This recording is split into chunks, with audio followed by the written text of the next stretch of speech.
സീമക്കൊഞ്ഞ ശേഖരനാണ്. സീമക്കൊഞ്ഞൻ്റെ തൂപ്പ് ജൈവവളമാക്കുവാനും തണ്ട് ഉപയോഗിച്ച് നമുക്ക് കൃഷി ചെയ്യാനുള്ള ഒരുപാട്. അപ്പോൾ സീമക്കൊഞ്ഞ കൊത്തുന്നതാണ്. ഇതുണ്ടെങ്കിൽ ഇങ്ങനത്തെ കായൽ കൊത്തി, അതുപോലെ മുളകണ്ടെങ്കിൽ ഇതാ നല്ല ഇത് ഇപ്പിക്കൊല്ലം ഇട്ടാ ഇപ്പോൾ 1.5 കൊല്ലം നല്ല കായ്. അതുപോലെ തന്നെ ഇതും കൊത്താം. ഇതിൻ്റെ തൂപ്പും ഇതിൻ്റെ തണ്ടും ഉപയോഗിച്ചാണ് ഇന്നത്തെ പരിപാടികൾ. അപ്പോൾ നിങ്ങളെടുത്ത് 10-30 സീമക്കൊഞ്ഞ തണ്ടും 10 സെൻറ്റും ഉണ്ടെങ്കിൽ നിങ്ങൾക്ക് 10-50 ബള്ളി കുഴിച്ചിട്ട് പന്നിയൂർ 1-ൻ്റെ പന്നിയൂർ 5-ൻ്റെ എല്ലാം കരിങ്കോട്ടിൻ്റെ ബള്ളി കുഴിച്ചിട്ട് നല്ലോണം വരുമാനം വേണ്ടെങ്കിലും ഇങ്ങനത്തെ തൂപ്പിൽ നമ്മൾ ഇത് ജൈവവളമാക്കിയിട്ട് ഇവിടെ എടുത്ത് ഇങ്ങനെ കൂട്ടിയിടുക. ഈ ജൈവവളം എടുത്തിട്ട് നമുക്ക് ബള്ളികൾക്കും കഴുകുകൾക്കും തൈകൾക്ക് വിട്ട് നല്ല വരുമാനം കണ്ടെത്തുകയും അല്ല ഐശ്വര്യം നിലനിർത്തുമാണ്. ഈ തണ്ടിലിത് ഈ തണ്ട് ഉപയോഗിച്ചാണ് നമ്മൾ എന്ത് ചെയ്യുക, ഇങ്ങനത്തെ 10-30 തണ്ടുണ്ടെങ്കിൽ നമ്മൾ ഈ കണ്ടത്തിലവിടെ കുഴിച്ചിടുക. കുഴിച്ചിട്ട് ഇതിന് ബള്ളി പിടിപ്പിക്കുക. ഇവിടം വരെ എത്തുമ്പോൾ നമ്മൾ ഇവിടെ ഒരു കവുങ്ങ് കുഴിച്ചിട്ടിട്ട് ആ കവുമ്മലേക്ക് ചാരി കൊടുത്തിട്ട് കവുങ്ങ് പടത്തുക. കവുങ്ങും കുഴിച്ചിട്ട് കൃഷി ചെയ്യുക. ഇത് കൊത്തിയിട്ട് നമ്മൾ വേലി കെട്ടുക. വേലി കെട്ടി കൃഷി ചെയ്യുക. വേലി 4 വരെ കെട്ടിയതിൻ്റെ ശേഷം അതിന്മേൽ തൂപ്പെടുത്തിട്ട് ജൈവവളമാക്കുക. അതിൻ്റെ തണ്ട് മുറിച്ചിട്ട് നമുക്ക് എന്ത് ചെയ്യുക, കൃഷിയും ചെയ്യുക. വേലി കെട്ടിയുള്ള കണ്ടീഷൻ അങ്ങനെയാണ് നമ്മൾ കൃഷിയിടം സംരക്ഷിക്കേണ്ടത്. 10 സെൻറ്റുകളുണ്ട്, ആദ്യം മനോഹരം ചൂടിയെല്ലാം വലിഞ്ഞ് കെട്ടി ഇത് വേലിയാക്കി കെട്ടി 4 പുറ ഒരു കൃഷിത്തോട്ടാക്കി മാറ്റിയിടുക. എല്ലാവർക്കും ഉള്ള ഒരു പരിപാടിയാക്കി ഗംഭീരമാക്കി കൊണ്ടുപോകും. നമുക്ക് കണ്ടെങ്കിൽ എന്തൊരു മനോഹരമായ തൂപ്പ്. ഇതുണ്ടെങ്കിൽ നല്ല ഇതാണ് രഹസ്യം. ഇത് നമുക്ക് ചട്ടിയിലാക്കി വെച്ചിട്ട് ഇതിൻ്റെ മേലെ മണ്ണുവലിട്ട് കൃഷി ചെയ്ത് നോക്കുക. നല്ലത് അതാ പറഞ്ഞത് ഇതിൻ്റെ രഹസ്യം. ഇതിൻ്റെ രഹസ്യത്തെപ്പറ്റി നിങ്ങൾക്ക് ഒരു പാട്ട് ഞാൻ ഇട്ടുതരും. ഇപ്പം നല്ല എന്നെ കൊണ്ടാകുന്നൊരു പാട്ടിയായിട്ട് ആറും കായലും ആകുമ്പോൾ ഇങ്ങനെ തന്നെ നമുക്ക് ഈ കഴിച്ച് കളഞ്ഞിട്ട് തൂപ്പ് നല്ല വേലേറ് വരിക. ഇങ്ങനെ കൊത്തിക്കൊണ്ടിരിക്കുക. അധികം നമ്മൾ വലുതാകാൻ വിടറ് ഇങ്ങനെ തൂപ്പം ആഞ്ഞി അടിക്കുക. ഇങ്ങനെ ഉണ്ടെങ്കിൽ വള്ളി ഉണ്ടെങ്കിൽ നല്ല ഇങ്ങനെ ആക്കി എടുക്കുക. സീമക്കൊഞ്ഞൻ്റെ തണ്ട് കുഴിച്ചിട്ടു ഇപ്പോഴത്തെ കണ്ടത്തിൻ്റെ നടുവിലൊരു കുണ്ട് കുഴിച്ചിട്ട് അതിലിങ്ങനെ എന്താ മനോഹരം ഇങ്ങനെ ചെത്തിയാറ്റാൽ 10 ദിവസം കൂടുമ്പോൾ ഇത് കേട്ട് ഇതാണ് നമ്മൾ കൃഷി ഉപയോഗിക്കേണ്ടത്. എന്നാലും നല്ല മുന്നേറ്റം നടത്താം നമുക്ക് കൃഷിയിടത്തിൽ. അപ്പോൾ നിങ്ങളെല്ലാം ചെയ്യുക. അപ്പോൾ കൃഷിയിടത്തിൽ നിന്നുകൊണ്ട് നിങ്ങൾക്ക് എല്ലാം കണ്ടുപിടിക്കാം.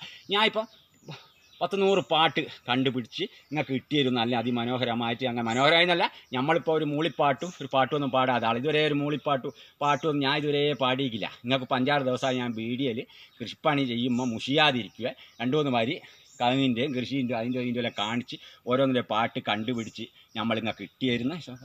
അപ്പം ഞാൻ എന്ത് കണ്ടുപിടിച്ചാലും നിങ്ങൾക്ക് ഞാൻ കിട്ടിത്തരും. 80% കൃഷിയിടത്തിൽ നിന്ന് നമ്മൾ കണ്ടുപിടിച്ച് ഞാൻ നിങ്ങൾക്ക് കിട്ടിത്തരും. 10-20% നമ്മൾ രഹസ്യങ്ങൾ മാറ്റി വെക്കും. 80% എല്ലാ രഹസ്യങ്ങളും എല്ലാം ഞാൻ പറഞ്ഞു തരുകയും പാട്ടുകൾ ഇനി ഉണ്ടാക്കി കിട്ടിത്തരും. ഞാൻ നല്ല പാട്ടുകൾ അങ്ങോട്ട് എത്തുമ്പോൾ ഇപ്പോൾ നമ്മളൊരു കുഞ്ഞങ്കളിയുള്ള പാട്ടായി കണക്ക് കൂട്ടുക. അപ്പോൾ എൻ്റെ പാട്ടിയായപ്പോൾ ഒന്ന് പാടിത്തരും. നിങ്ങൾക്ക് ആ പാട്ട് നന്നായിക്കുണ്ടെങ്കിലും വിടക്കായിക്കുണ്ടെങ്കിലും ഷെയറുമെല്ലാം ചെയ്ത് നമ്മളൊന്ന് സഹായിക്കുമെല്ലാം വേണം. നമുക്ക് പ്രോത്സാഹനം തരും. നിങ്ങളാണ് എൻ്റെ പ്രോത്സാഹനം, ജനങ്ങളാണ്. അപ്പോൾ എല്ലാവരും കൃഷിയിലിറങ്ങി കൃഷിപ്പാട്ട് പ്രായമില്ലോലും ഇല്ലാതും എല്ലാം കൃഷിയിൽ നിന്നാണ് നമുക്ക് എല്ലാം മനസ്സിലാക്കി തരും. എല്ലാവരും കൃഷിയിലിറങ്ങി ചെറിയൊരു മൂളിപ്പാട്ടുമെല്ലാം പാടി നോക്കുക. അതെല്ലാം തന്നെയാണ് നമുക്ക് വിളിക്കുമ്പോൾ അങ്ങ് പോകേണ്ടതാണ്. നമുക്ക് അതുവരെ നമ്മളിവിടെ ഉണ്ടാകും സന്തോഷം കാര്യമല്ലോ. എപ്പോൾ വിളി വരിക എന്ന് പറയില്ല. ഇപ്പം തന്നെ നമുക്ക് വിളി പെട്ടെന്ന് വന്നിട്ടുണ്ടേ പോകണം. ഇപ്പം നമ്മൾ വലകെട്ട് സിറ്റിയെല്ലാം പോയി ഒരു ചായ എല്ലാം കുടിച്ച് വരും. നിങ്ങൾക്കൊരു പാട്ടിട്ട് തന്നാലാണ് വലകെട്ട് സിറ്റി പോയിട്ടൊരു പയമ്പൊരി ചായ എല്ലാം കുടിച്ചിട്ട് വരികയുള്ളൂ. അപ്പം നമ്മൾ പാട്ട് പാടുക. 5-6 കൊമ്പുള്ള സീമക്കൊഞ്ഞേ, 5-6 കൊമ്പുള്ള സീമക്കൊഞ്ഞേ, നിന്നെ മുറിച്ച് ഞാൻ കൃഷി ചെയ്തോട്ടെ, നിന്നെ മുറിച്ച് ഞാൻ കൃഷി ചെയ്തോട്ടെ. നിന്റെ ചപ്പെടുത്ത് ജൈവവളമാക്കാം, നിന്റെ ചപ്പെടുത്ത് ജൈവവളമാക്കാം. പന്നിയൂരിൻ 5-ൻ്റെ വള്ളിത്താലേ, പന്നിയൂരിൻ 5-ൻ്റെ വള്ളിത്താലേ, പന്നിയൂരിൻ 1-ൻ്റെ വള്ളിത്താലേ, പന്നിയൂരിൻ 1-ൻ്റെ വള്ളിത്താലേ. സീമക്കൊഞ്ഞ തണ്ടുമ്മ കേറുകില്ലേ, സീമക്കൊഞ്ഞ തണ്ടുമ്മ കേറുകില്ലേ, സീമക്കൊഞ്ഞ തണ്ടുമ്മ കേറുകില്ലേ, സീമക്കൊഞ്ഞ തണ്ടുമ്മ കേറുകില്ലേ. 5-6 തണ്ടുള്ള സീമക്കൊഞ്ഞേ, 5-6 തണ്ടുള്ള സീമക്കൊഞ്ഞേ, എന്നെ മുറിച്ചിട്ട് വേലി കെട്ടാലോ, എന്നെ മുറിച്ചിട്ട് വേലി കെട്ടാലോ, വേലി കെട്ടാലോ, വേലി കെട്ടാലോ. 5-6 കയലുള്ള സീമക്കൊഞ്ഞേ, 5-6 കയലുള്ള സീമക്കൊഞ്ഞേ, നിന്നെ മുറിച്ച് ഞാൻ കൃഷി ചെയ്തോട്ടെ, നിന്നെ മുറിച്ച് ഞാൻ കൃഷി ചെയ്തോട്ടെ.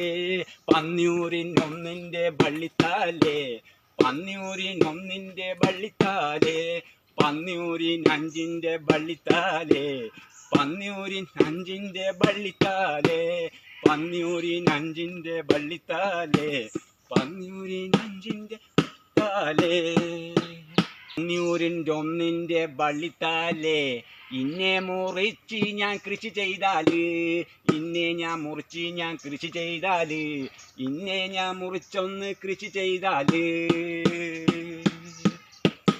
സീമക്കൊഞ്ഞ കണ്ടുമ്മ കേറുകില്ലേ സീമക്കൊഞ്ഞ കണ്ടുമ്മ കേറുകില്ലേ സീമക്കൊഞ്ഞ തണ്ടുമ്മ കേറുകില്ലേ സീമക്കൊഞ്ഞ തണ്ടുമ്മ കേറുകില്ലേ. ഇനി ഞാൻ ബലകെട്ട് സിറ്റിയിൽ പോയിട്ട് ഒരു പഴംപൊരി ചായയൊക്കെ കുടിച്ച് വരട്ടെ. എനിക്ക് കൃഷീൻ്റെ പാട്ട് നിങ്ങൾക്ക് ഇട്ട് തരും. ഇത് ചെറിയൊരു പാട്ടാണ്, തെറ്റിപ്പോയിക്കൊണ്ട് എന്നെ ഷെയർവെല്ലാം ചെയ്തിട്ട് നമ്മളെ സഹായിക്കണം. നമ്മൾ നല്ല പാട്ട് നിങ്ങൾക്ക് അങ്ങോട്ടങ്ങോട്ടായി ഇട്ടുതരും. ഇപ്പം നമ്മൾ മൂടിപ്പാത്തൊന്നും പാടാത്ത ഒരാളാണ്, പഠിച്ച് വരുന്ന ആൾ. നമ്മളെ സഹായിക്കണം. നിങ്ങൾ കൃഷിനെ പ്രോത്സാഹനം തരണം. എൻ്റെ വീഡിയോ ഒന്ന് ഷെയർ ചെയ്തണം. നിങ്ങളെല്ലാവരും സഹായിച്ചിട്ട്